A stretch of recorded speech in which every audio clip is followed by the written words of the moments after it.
On this week's live stream, we're starting to think it's time for Mr. T to take a little break. Plus, listen to your mom's advice and literally use your words to fight off a marauding stickman in this fun vocabulary game.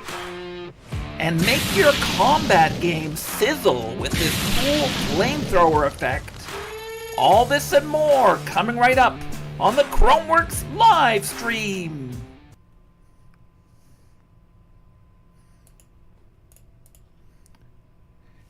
Good morning, world. It's Mr. T back again for another live stream. This is going to be their last one for a little while, I think. Things have been a little crazy around here, as I hinted in the description for this file. I'm going to be hosting summer camps for the first time since before the pandemic 2 years ago, and I'm going to be doing it at the RA Center this year, which is a big sports and rec complex here in Ottawa. It is a very busy job getting set up for this, and I'm just not going to have time to do live streams during this time. So yeah, the RA Center has some just fantastic facilities. It's a huge facility right in the center of Ottawa, and I'm going to be doing the stuff I've been doing at summer camps which I've been running for a couple of years prior to this. Let's get over to a different screen here. So yeah, this is the RA Center's website. I wanted to show you, tell you a little bit about my summer camps. I know most of you guys live out of town and aren't going to be able to actually participate, but I'm trying out some really interesting stuff here, including a more open-ended approach to education that I think the rest of the system kind of needs to pay more attention to. I really believe that kids nowadays are turned off by school and not participating, largely because they're being forced all the time to do things that they don't connect with, where they don't understand why they're learning it. I believe a more holistic approach would really help our education system, where people are working on building projects and working on big, meaty topics that they're interested in, that they help choose, and then learning things along the way. The example I love to give is, like, if a classroom decides to set up a restaurant or something at the beginning of the year, for example, there's so many things that you can learn along the way. You're going to do inventory management, you're going to do spreadsheets, you're going to do cost estimates, you're going to do square footage of your restaurant space and planning out the various details of it. There's elements of math and writing menus and stuff like that. There's elements of almost everything being pulled into what you're learning. And so constructing your learning around projects instead of constructing it around curriculum, I really believe, is one of the ways that we can change education for the better. And that's what I'm trying to do at this summer camp. So I'm going to give kids all the equipment that they need. I'm going to be giving them green screens, lighting, stop motion equipment, Lego, and we're just going to see what they can create. We're going to give them some little basic lessons to get them started making things, and I'm going to be giving everyone one of these white Chromebook computers, and then we're just going to see what they can build. This is a picture of Jeffrey, who was my son, who was assisting me in my last camp. This was way back in 2019, I guess, was when we started doing this. Anyway, so I think there's my experience so far has been that this style of education gets kids hyper excited, and it's amazing what they end up learning when you just turn them loose to pursue the stuff that they're interested in. There's room for curriculum, and of course there are things that we have to get kids through as they work their way through their education.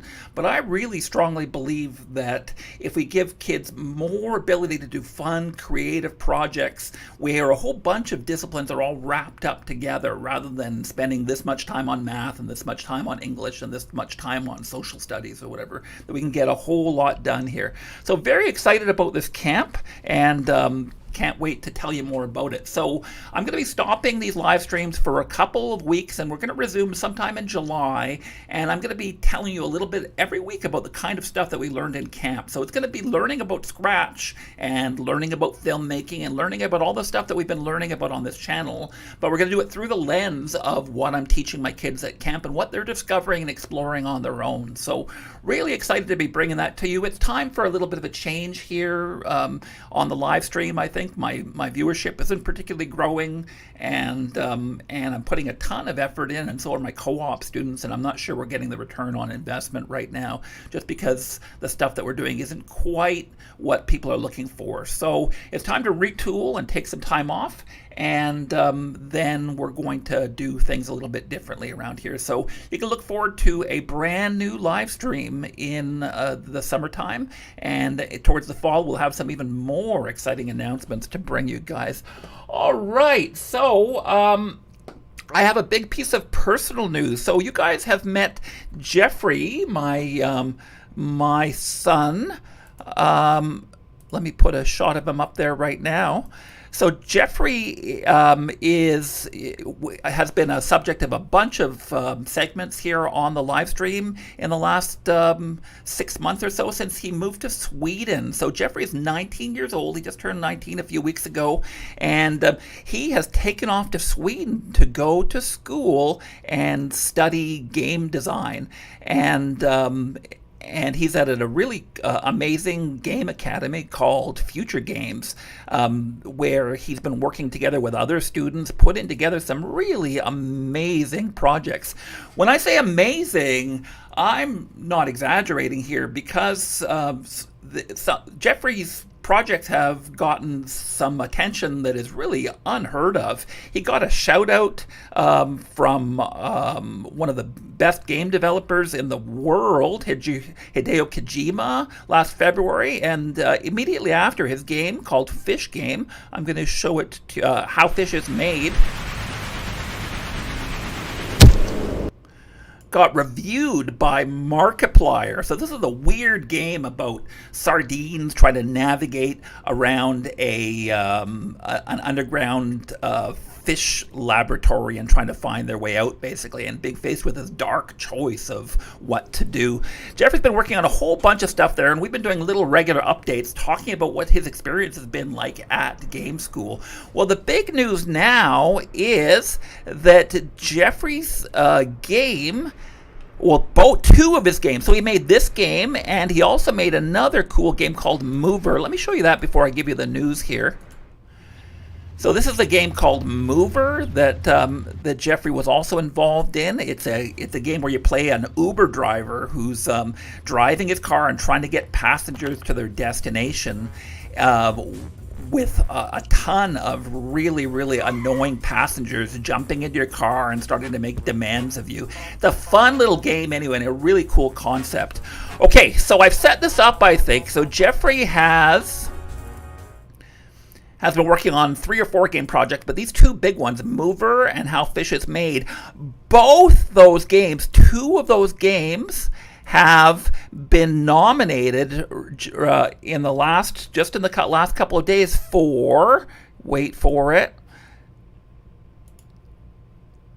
Swedish Game Awards. So this is the Swedish National Game Awards. It's a huge gala event that's held in Stockholm, Sweden, every June. And this year, Jeffrey has gotten Game of the Year nominations for 2 of his games. How Fish is Made and Mover are both here under the Game of the Year nomination for 2022. Couldn't be more proud of my kid. These 2 games show up all through the nominations here. Best Design, 2022, Mover. Best Audio, How Fish is Made. Best Art, How Fish is Made. Best technology, oh no, we didn't get in this one. Best narrative, How Fish is Made. And Mover had one other nomination. I'm trying to remember what the other nomination was that Mover had. So both of these games that my son has been involved in, it was Best Design, right? Both these games that Jeffrey's been involved in have been nominated for Game of the Year awards in Sweden, and I just couldn't be more proud of my kids. So I wanted to share that with you. I've been kind of sharing little bits of Jeffrey's story as time has been going on here, and I think he's an interesting role model for anyone who's interested in game development and turning this into a career. And I know a lot of you guys out there watching are interested in this as a career, so we're going to continue telling you his story, and we're going to have an update in a little bit on how he did at the Game Awards. I have a good feeling about this. How Fish is Made a huge splash. You guys will remember that Markiplier actually reviewed it. Cool. And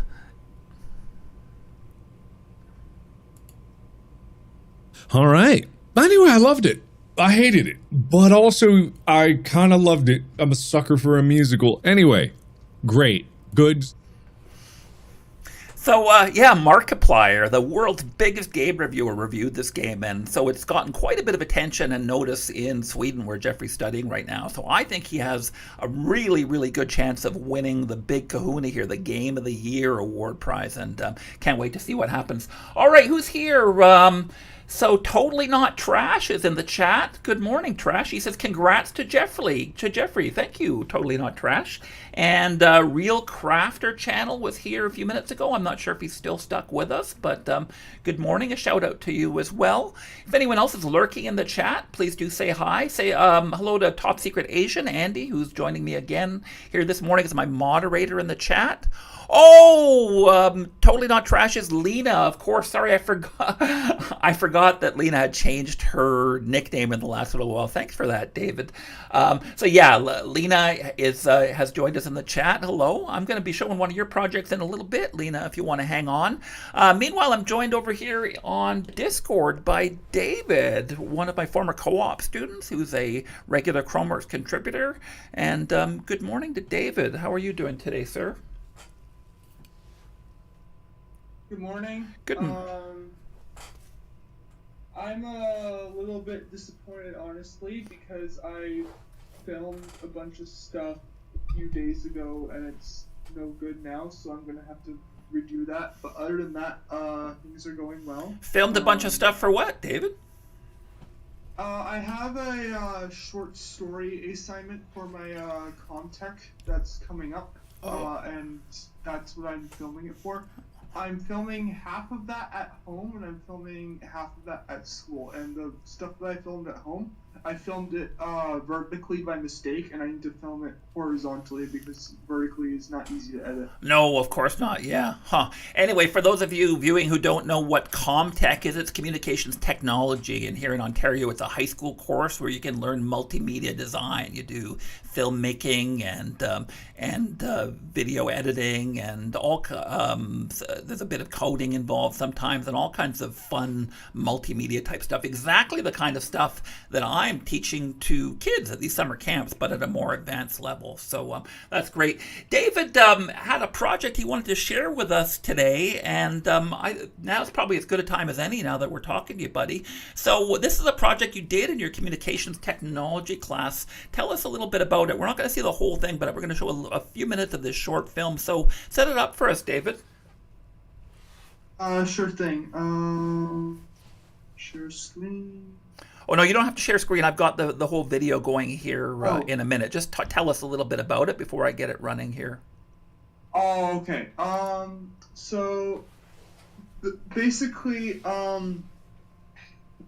it was a group project. I was working with 3 other people in my class. Mm-hmm. I joined on the first day, and they were all like, "We don't have a song. Please pick a song for us." And so I picked a Yu-Gi-Oh song because I figured why not. The reason I picked it was because it starts off like really calm and it ends in an entirely different way. So I feel like it's perfect for telling a story. And that was the objective of the assignment. The objective was use this song and film to tell a story. and the only audio you're allowed to use is this song. That's interesting. Yeah, when you constrain video makers or any kind of storyteller and tell them you can only use these tools or only do it this way, you always end up with some really creative work. And I'm a big fan of setting up artificial rules when you're doing stuff like this. A lot of the courses that Jeffrey was working on, or the games that Jeffrey was working on during his Game Academy time here, have also been ones where he was told you have to do something within a very narrow set of circumstances. Like his first game was you have to make a game about food.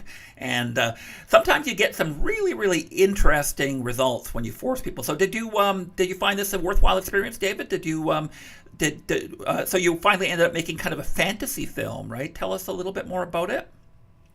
So the film that we came up with in the end the idea is it's about a player who's walking to their computer to play a video game, and then it's all about them as the avatar as they are playing the game. There's even a section in the very first few seconds where when you see the computer screen, it's a scratch project that I made just to show a title screen. Oh, cool. All right. Yeah. We should just jump right into the movie here, anyways, because time's a wasting. So here's a look at. So what's the title of your film again, David? It's called.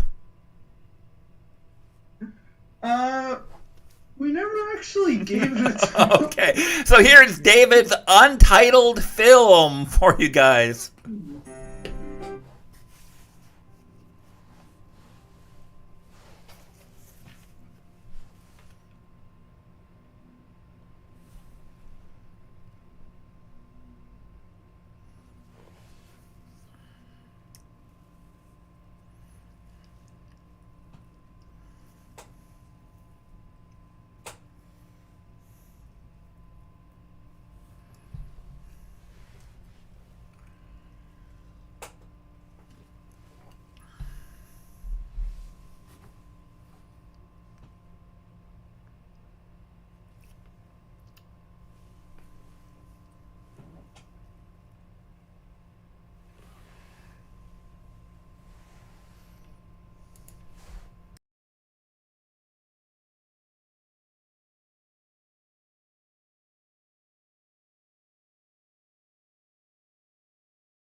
Sorry, it looks like we were having some audio issues here again today. Welcome, by the way, to Mika, who's here. Is anyone over on YouTube? Yeah, Totally Not Trash says there's a problem with the audio. Looks like we're having some issues again. I actually need to make sure that our audio is working properly before I show any other videos here. Can you guys tell me? I'm just not sure if the audio issue was just in that last file or whether it's on the stream in general. So I'm just going to show you a little quick clip here, and I'm going to do a little audio test because I just need to make sure that this is working properly. So this is the trailer for Jeffrey's Mover game. I'm just going to play this for a couple of seconds here just so we can test our audio out.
I'm really sorry. I'm sorry, guys. So I keep muting my mic while I'm trying to sort out my audio issues here today. The trailer had sound, says Totally Not Trash. Okay, Lena, thank you for that. So the trailer did have sound, so that means that this is actually working. Okay, I was a little worried about that. So it sounds like we're good to go here. So my Discord fans here are not going to be able to hear the audio, it appears, but it sounds like it's getting routed through to YouTube the way that I wanted it to. So let's just carry on here. Anyone on YouTube, if you are hearing something muted, just let me know anyway. Thanks a lot, Lena, for helping me to troubleshoot these problems. While we've got you on the line here, I wanted to show one of your projects as well. So let's do that right now. So this is one of Lena's most recent art projects. Lena is our resident digital artist, and she's done some really cool work. So this is a little art project called Who is Sam Bucket, and it's based on Dream SMP, which is the multiplayer Minecraft server that she and millions of other people watch that that stars some of her favorite and a lot of other people's favorite Minecraft streamers. So including Bad Boy Halo, yeah, Bad Boy Halo, one of Lena's fans, or one of Lena who Lena's a big fan of. Anyway, so Lena says this is a new art style that she's trying out here, and I think there's some really good potential in here. Actually, this is a neat little bit of art. It has more of a sort of pencil or crayon-y kind of a painted look to it as compared to the sort of more linear vector art that she's been working on up until now. So Bad Boy Halo, Dream, and George are some of the streamers, apparently Mika's telling me, who participate in this. And yeah, I'm a little bit, I'm not super into the Minecraft streaming world, but I know these guys are huge. I know them enough to know that these guys are really big, and Lena has been doing some really interesting work, sort of fan art type stuff built around the server in the last little while. So a nice little piece of art there, Lena, thank you. Also wanted to give a little shout out to another gamer who posted something on Scratch for me to look at this week, and that is, you guys might be aware that I did a tutorial of last year that turned out to be one of my most popular tutorials. It's called the Multiplayer Gaming Engine, and it's just a basic introduction to how to do multiplayer gaming in Scratch. So Logan Bogan has been working on this, and I've had a lot of users complain that this script isn't working, but it does in fact work, and there's some issues with the cloud variables not quite working properly, especially if you remix the file and play with the cloud variables, they get disabled. But this is the ultimate proof that the script does in fact work, is that Logan Bogan has actually gone in and remixed this game in such a way that he's managed to turn it into a 3-player game. Let me show you here. So here is Logan Bogan's version of the game here, and you can see we're going to click the green flag 3 times. And in fact, he's gotten it running with 3 different computers at once. Now, this is no huge feat compared to some other scratchers who've managed to get, like Griffpatch, for example, has made a massively multiplayer game that can play up to 100 players, right? So there's a lot that you can do with the multiplayer cloud variable capability here in Scratch. But I'm super impressed to see that somebody has gotten my script working here and has actually done something that's quite effective. And so if you're trying to get into multiplayer gaming, this is really a good place to start. More than 30,000 people have watched this video now. I don't think it was one of my best works, but there's definitely something to be learned here, and it's nice to see people applying what I've taught here and creating something new. So that's just great. Congratulations, Logan Bogan, and nice to see you working, plugging away on this. Okay, lots and lots more to do here. I'm hoping the audio is going to work on this now.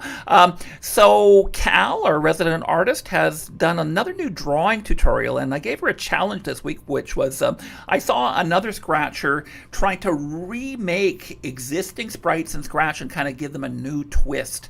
And so we gave Kal a challenge this week to kind of redesign an original character from Scratch, and she's come up with a really nice little drawing tutorial that I'm going to show you right now. Please let me know in the chat if you're not hearing the audio. I'm hoping it's going to work, though.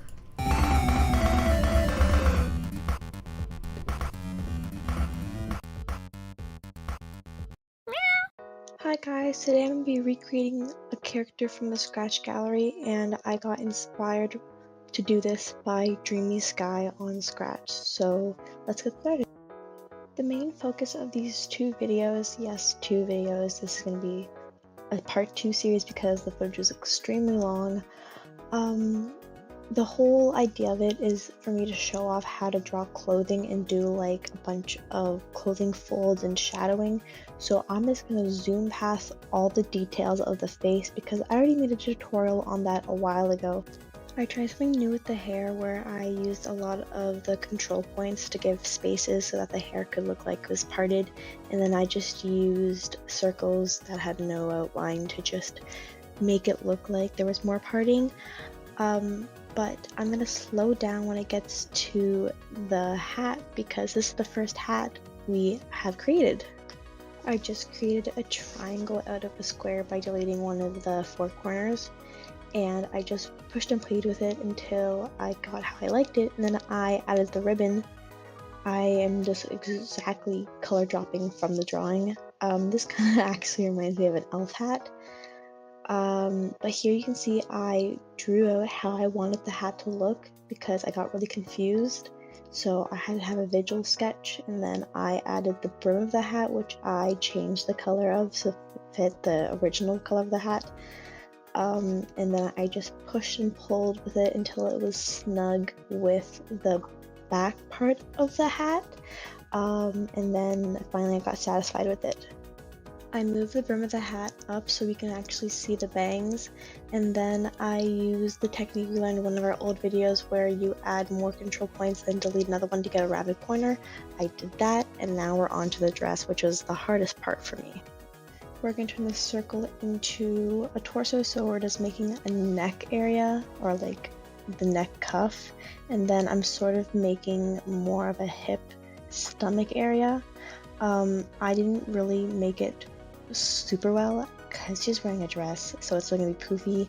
And then we're moving on to the arm, which I put at the back, and then I just used the push and pull part of the vect points so that we could have a little shoulder, and then I just copy and pasted it and moved it over, and then I had to move it a little bit more so that it actually looked good on the other side. And then I decided I wanted to change the way that the arm was laying, so I had to fix it again, but adding the frilly sleeves actually made it look more like a top than just a block. After I got it to how I liked it, I started struggling with layers. I wanted the right arm to be above the skirt or like in front of it.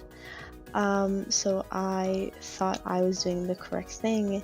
In the end, I was not, and I could see here it messed up, so to fix it, do a lot of things. But then I started to make a poofy skirt, and the way I did it by the waist, I made it look like it was bunched up because it will help us to create the layers. And I just made a little skirt, poofed it up, and fixed the sleeves just again a little bit.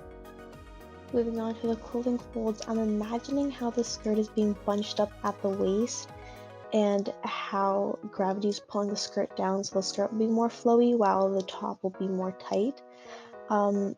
It's just a lot of lines, a lot of shading, just imagining how it would fall and how the light would catch it.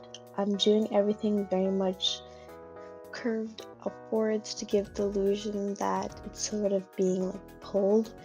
I haven't drawn for a while, so I might be incorrect with all this, but moving on after I finished all the ones for the waist, we're moving on to the top part of the top, which would have more shading because different body types give off different clothing folds.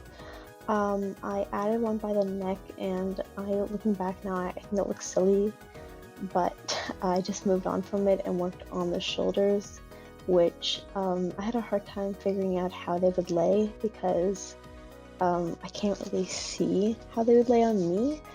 Then I had to work on her elbow creases because she's kind of moving her arm in like a curling motion, so that would be a shadow there. So I just added those with little lines to give a little more wrinkle, and then I started to move on to the bottom part of the skirt. Again, going with curved lines but facing downwards this time, I am making the skirt folds, which gives the illusion of a poofy skirt. I started to add again those dark shading of like little folds. They're okay, maybe a little bit angular, but not too bad. I then wanted to add a shadow underneath the arm part, and then I struggled for a while with the layers again until I finally got it. It was a journey, but in the end, it finally went through. So then I also just sort of fixed the shoulder so that it would lay better, and then finished making the shadow for the arm over the skirt.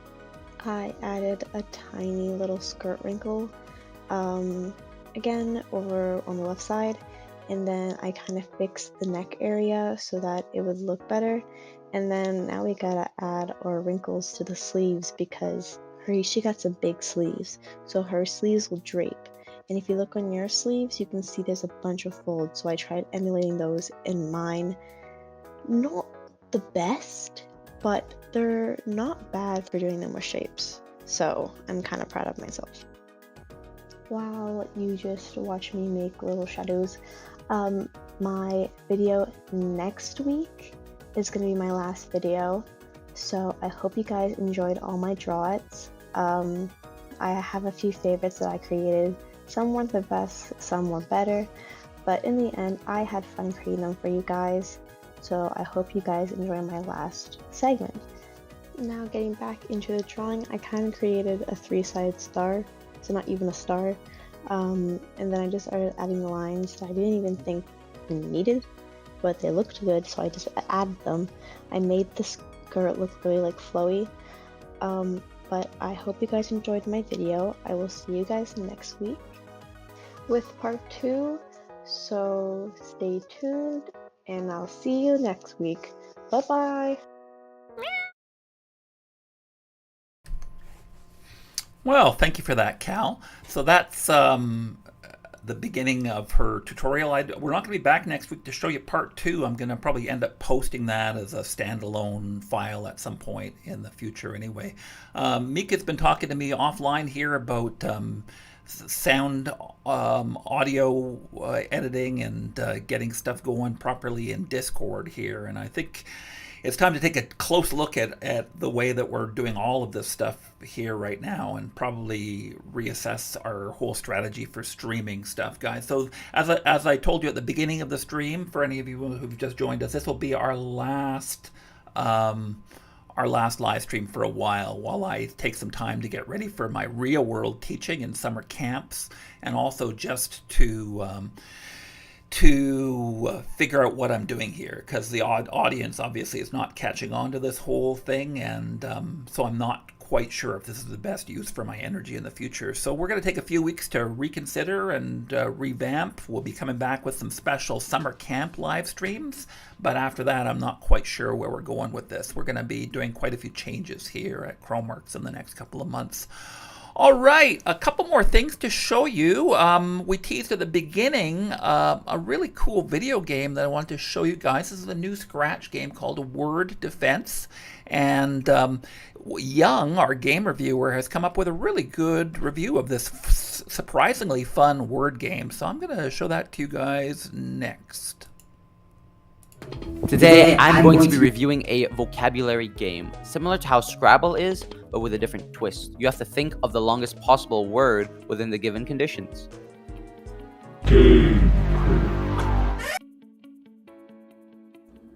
This week's game is Word Defense, a fast-paced strategy game made by Yellow Sheep. This game was heavily inspired by Word Bomb on Roblox. The creator loved the game so much, they decided to create their own version on Scratch. You play as a defender, trying to defend an orb while a stickman with a shield tries to steal it. How to stop him, you ask? Well, spelling.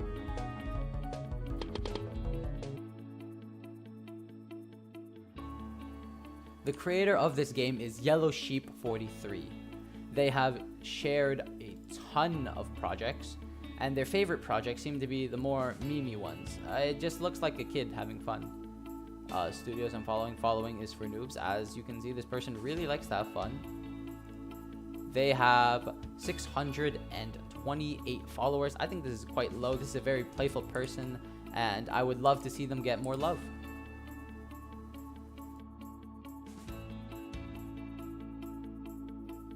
Enough with all the introductions. Let's actually get into the meat of it. So overall, this game is very solid and it's educational. You have to think of words that will develop your vocabulary, and it definitely does its job. However, I have a few things to note. For example, be more clear on what letters mean. So for example, there are 2 letters on your screen.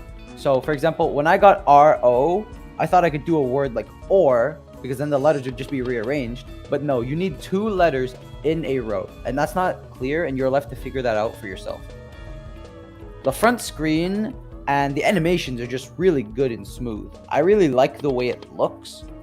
And unlike a lot of Scratch games, which are clunky and sluggish, this one is very smooth. Look at the way the stickman is holding the shield to the words. I just think that's pretty cool how smooth it is.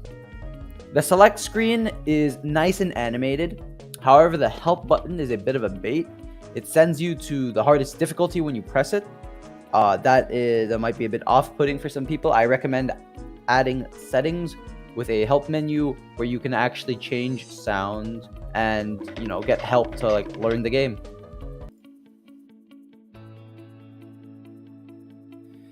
If you enjoyed Yellow Sheep 43's game and you want to see more stuff made from Yellow Sheep, what I recommend is check out some of his stuff that he's made. He has made a ton of stuff, such as drawings, such as the one you are seeing right now.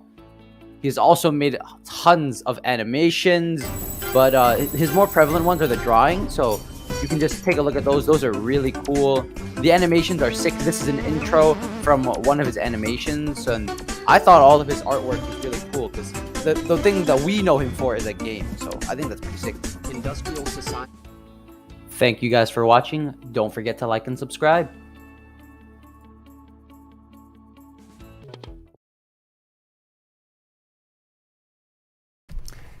Thanks for that, Young. So yeah, this is a surprisingly fun game. I've left a link to it over in the chat if you guys are interested in trying it out. So let's just walk you through it here right now.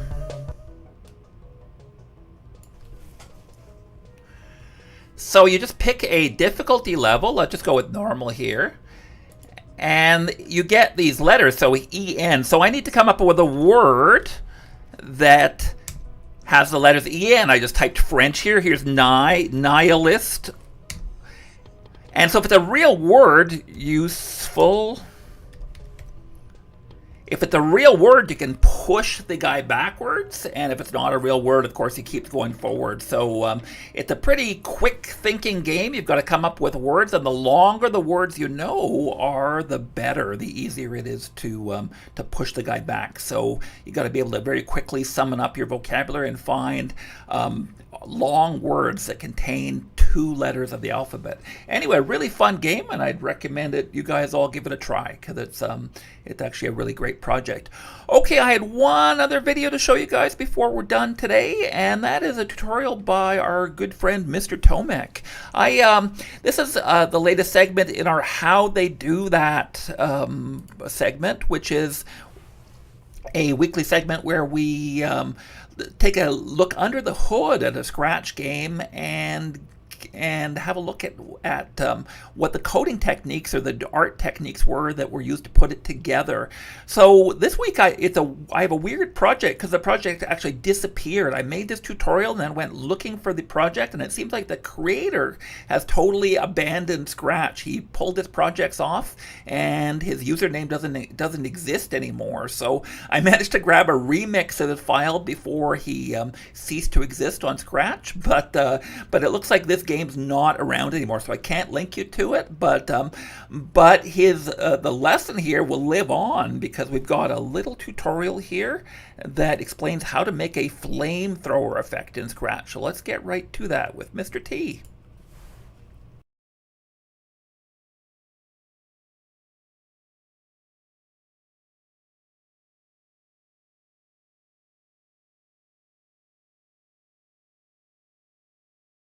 I came across this Naruto-themed game on Scratch the other day that kind of takes that same concept and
sounds like we had another audio issue there. There's something going on with some of these files and not with others. I think it has to do with a issue here in my mixer. Let me just check what monitor and output. So some of these videos are just not set to output properly.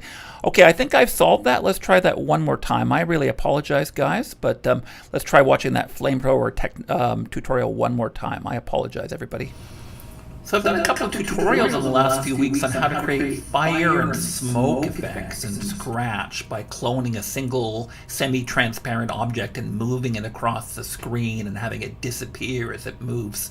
I came across this Naruto-themed game on Scratch the other day that kind of takes that same concept and puts it into a combat game. So today I'm going to show you how to make this cool flamethrower effect using clones in Scratch.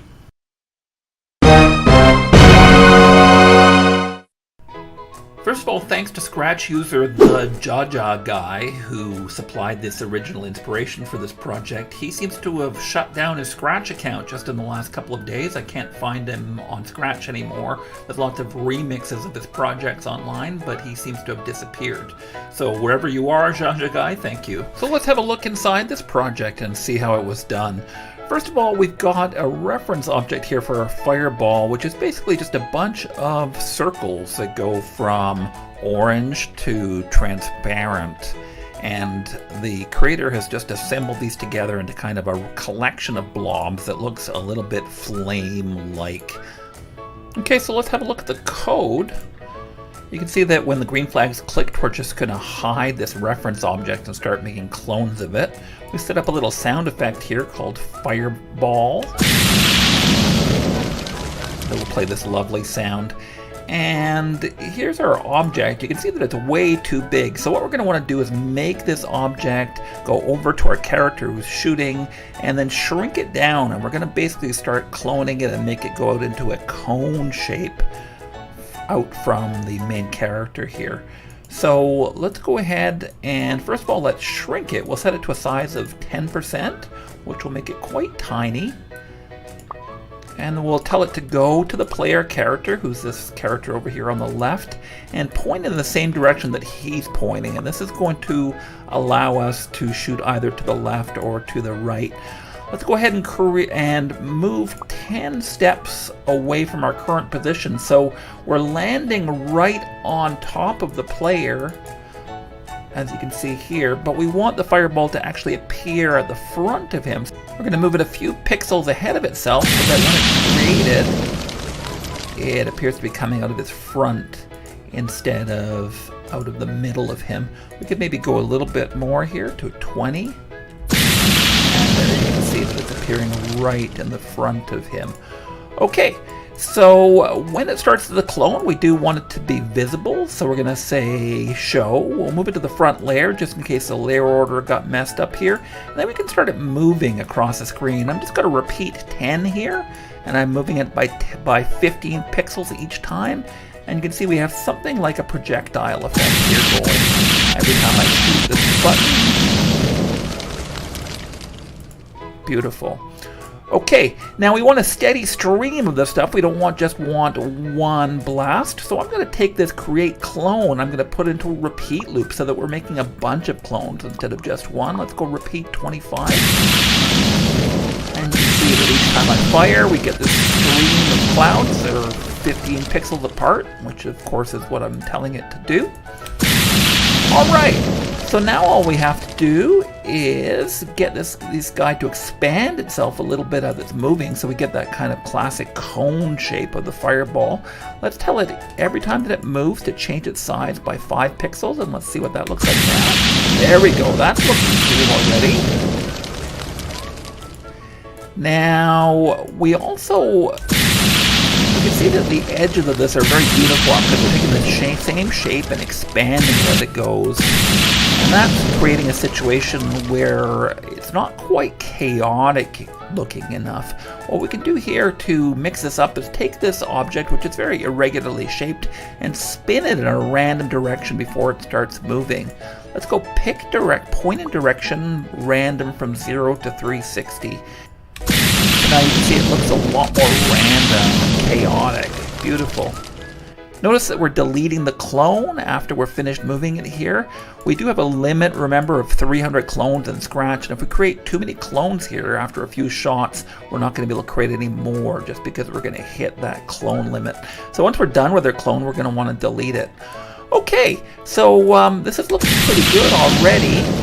I just want to add a little bit of transparency to it. So I'm going to change the ghost effect by a little bit every time we go through here, and as you can see, it makes our flame effect kind of fade away as we go here, which is perfect. Now the flames just aren't rich enough. They're not quite thick enough here for me, so the last thing I'm going to do to make this look a little more realistic is I'm going to take this clone and I'm going to create it a bunch of times in here so that every time we go around the loop, we're actually going to create 4 of these clones instead of just 1. And look at the difference that makes. Suddenly the flames just look a lot richer, and you can see how we're just getting something that looks a lot more fulsome and fiery. I might change the ghost effect a little bit. Let's try maybe 6 or 7 to make it fade away a little bit more slowly. There we go. And now we've got a really nice looking flame effect that appears in front of our character no matter where he moves to.